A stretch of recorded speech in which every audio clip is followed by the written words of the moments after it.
want to laugh and feel good.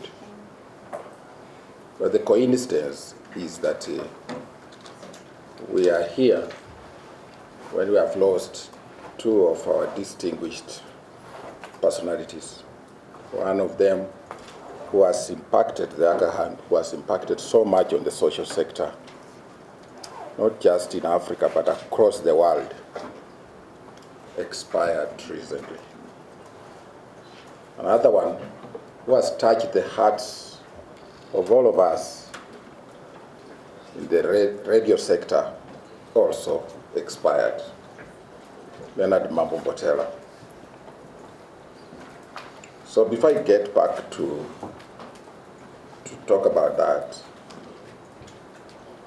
I want to start with the simple things, because maybe the somber mood that you find here requires that we do something outside what we came here to do.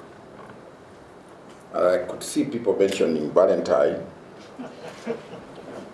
and I have been wondering whether to go to the men's conference because it looks more persuasive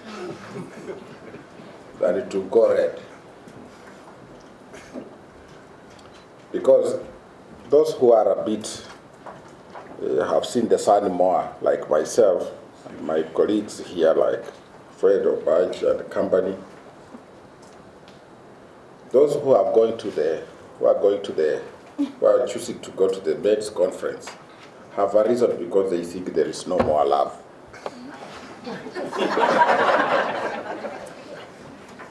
So until we reimagine love properly, and it goes back to where we were when there was love, it's probably not necessary to continue talking about Valentine. One of the things I lament so much is the death of the love letter. I don't know how many of you have ever thought about this. Today, you receive, when you are a parent, a young man chasing after your daughter, and even sends a short message. Mwambie Jessica nataka nimuone. You are the mother, you are the father. And even your daughter gave that number to the boyfriend. And if you release your daughter immediately, she'll come back crying, because something bad will happen. Because there is no persuasion, there is no seduction. So I remember those days when we would write letters, put powder in the envelope and post.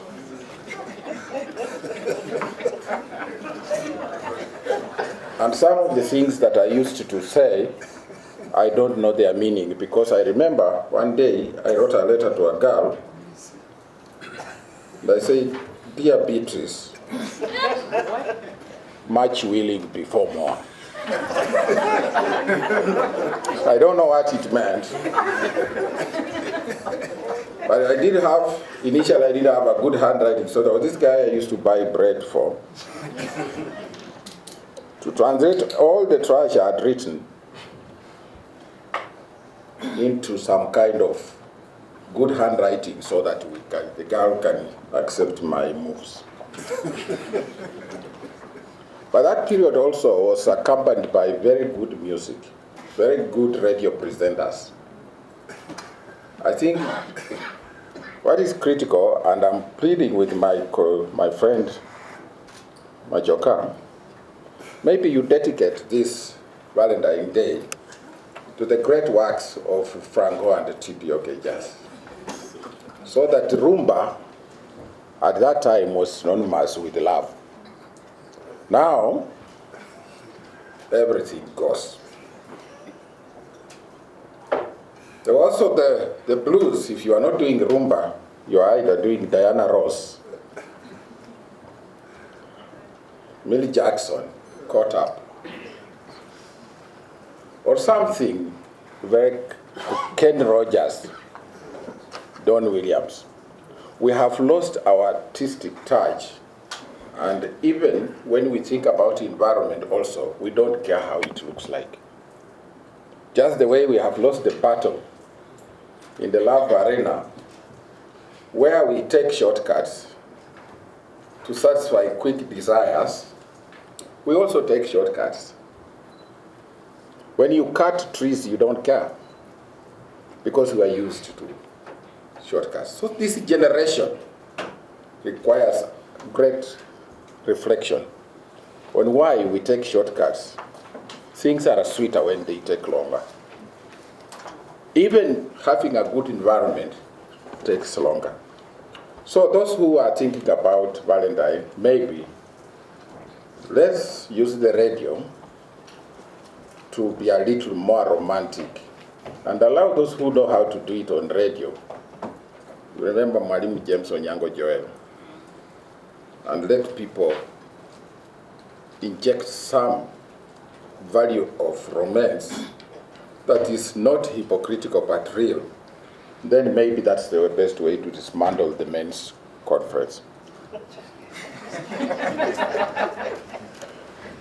Ladies and gentlemen, Leonard Mambo Botella was an icon.